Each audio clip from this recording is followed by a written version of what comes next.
जय श्री राधे कृष्णा। आप सभी का आपके अपने YouTube चैनल पर स्वागत है।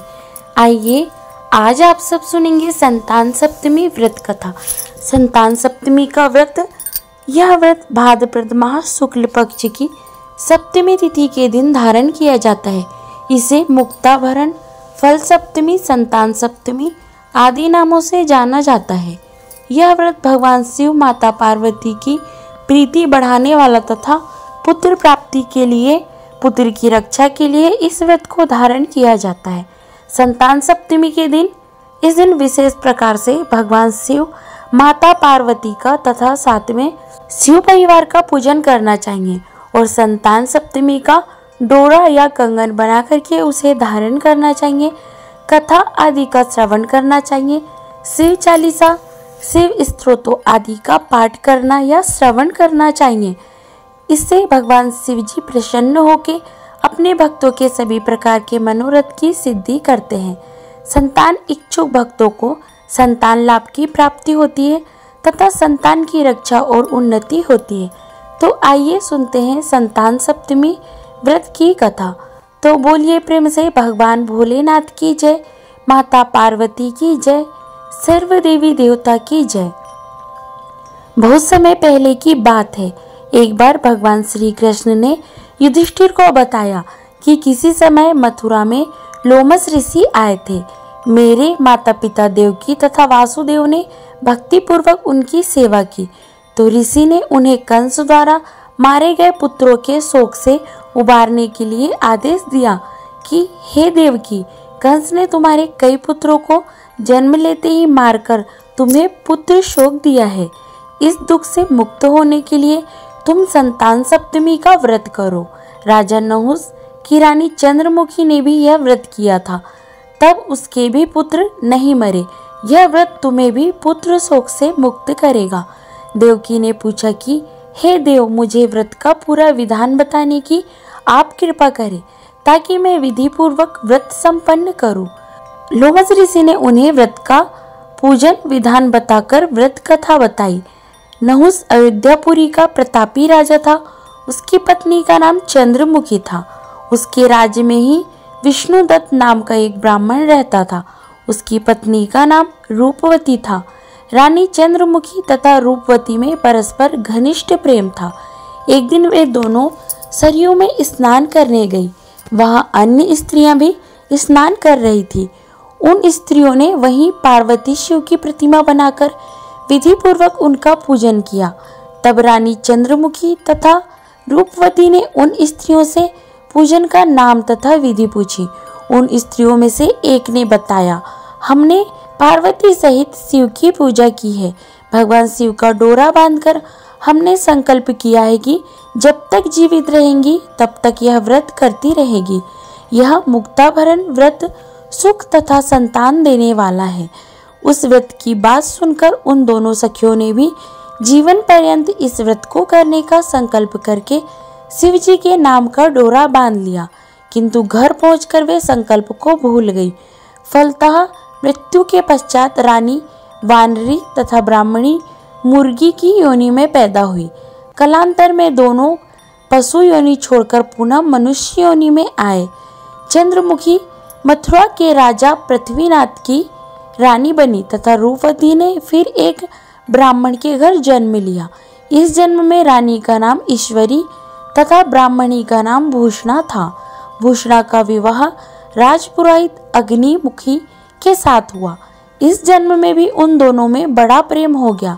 व्रत भूलने के कारण ही रानी इस जन्म में भी संतान सुख से वंचित रही। पौरावस्था में उन्हें एक गूंगा तथा बहरा पुत्र जन्मा, मगर वह भी 9 वर्ष का होकर मर गया। भूषणा ने व्रत को याद रखा था, इसलिए उसके गर्भ से सुंदर तथा स्वस्थ 8 पुत्रों ने जन्म लिया। रानी ईश्वरी के पुत्र शोक की संवेदना के लिए एक दिन भूषणा उससे मिलने गई। उसे देखते ही रानी के मन में डाह पैदा हुआ।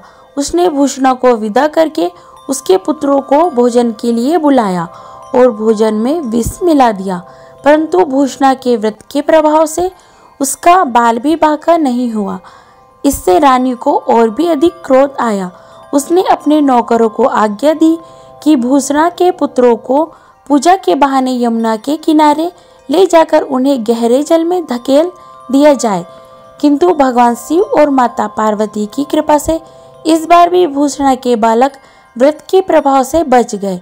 परिणामतः रानी ने जल्लादों को बुलाकर आज्ञा दी कि ब्राह्मण बालकों को वध स्थल पर ले जाकर मार डालो, किंतु जल्लादों द्वारा बेहद प्रयास करने पर भी बालक न मर सका। यह समाचार सुनकर रानी को बहुत ही आश्चर्य हुआ। उसने भूषणा को बुलाकर सारी बातें बताई और फिर क्षमा याचना करके उससे पूछा कि हे सखी, किस कारण तुम्हारे बच्चे मर नहीं पाए? भूषणा बोली, क्या आपको पूर्व जन्म की बात स्मरण नहीं है? रानी ने आश्चर्य से कहा, नहीं, मुझे तो कुछ भी याद नहीं है। तब उसने कहा, सुनो, पूर्व जन्म में तुम राजा नहुस की नारी थी और मैं तुम्हारी सखी। हम दोनों ने एक बार भगवान शिव का डोरा बांधकर संकल्प किया था कि जीवन पर्यंत संतान सप्तमी का व्रत करेंगे, किंतु दुर्भाग्यवश हम भूल गई और व्रत की अवहेलना होने के कारण विभिन्न योनियों में जन्म लेती हुई अब फिर से मनुष्य जन्म को प्राप्त हुई है। अब मुझे उस व्रत की याद आई थी, इसलिए मैंने व्रत किया। उसी के प्रभाव से आप मेरे पुत्र को चाहकर भी नहीं मरवा सकी। यह सुनकर रानी ईश्वरी ने विधि पूर्वक संतान सुख देने वाला यह मुक्ताभरण व्रत रखा तथा व्रत के प्रभाव से रानी पुनः गर्भवती हुई और एक सुंदर बालक को जन्म दिया।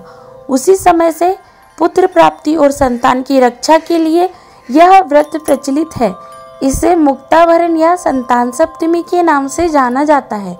तो बोलिए प्रेम से भगवान भोलेनाथ की जय, माता पार्वती की जय, सर्व देवी देवता की जय। इसी प्रकार से जो भी भक्त सच्ची श्रद्धा के साथ, नियम और निष्ठा के साथ संतान सप्तमी का व्रत धारण करते हैं, भगवान शिव जी का पूजन करते हैं, कथा श्रवण करते हैं, तो भगवान शिव अपने भक्तों के सभी प्रकार के मनोरथ की सिद्धि करते हैं तथा सुख समृद्धि का आशीर्वाद प्रदान करते हैं।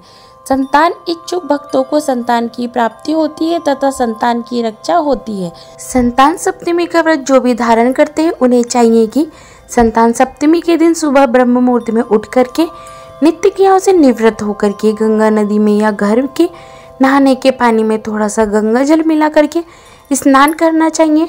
शुद्ध वस्त्र धारण करके व्रत के लिए मन में संकल्प लेना चाहिए। भगवान शिव जी से प्रार्थना करनी चाहिए कि हे भगवान भोलेनाथ, हे माता पार्वती, आज मैं संतान सप्तमी का व्रत धारण करने जा रही हूँ या करने जा रहे हैं। इस प्रकार से भगवान से प्रार्थना करें। अपने मन में जो भी इच्छा हो, जो भी कामना हो, वह भगवान से कहनी चाहिए। और इस दिन जो कि निराहार रहते हुए पूजन की तैयारी करना चाहिए। शुद्धता के साथ पूजन का प्रसाद तैयार करना चाहिए।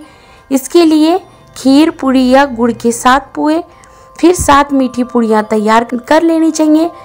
यह पूजा विशेष करके दोपहर के समय में कर लेनी चाहिए।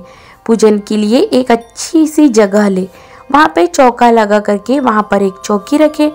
चौकी पे भगवान शिव जी के लिए सफ़ेद वस्त्र, माता पार्वती के लिए लाल वस्त्र बिछा करके उनकी फोटो या प्रतिमा को स्थापित करना चाहिए और कलश स्थापित करने चाहिए। सबसे पहले गौरी गणेश का पूजन कर ले, उसके बाद कलश देवता का पूजन करें। कलश में जल, सुपारी, उसमें कुछ द्रव्य यानी कि पैसे, उनके ऊपर से आम का पल्लव रख के उसके ऊपर एक पानी वाला नारियल रखना चाहिए और एक दीपक जलाएं।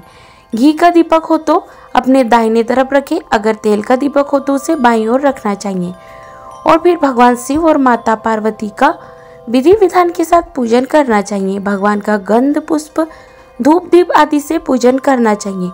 माता पार्वती को सभी श्रृंगार की वस्तुएं अर्पित करनी चाहिए और 7 मीठी पूड़ी केले के पत्ते में बांध करके उसे पूजा में रख के संतान की रक्षा व उन्नति के लिए प्रार्थना करना चाहिए और संतान सप्तमी का डोरा या कलावा अर्पित करना चाहिए।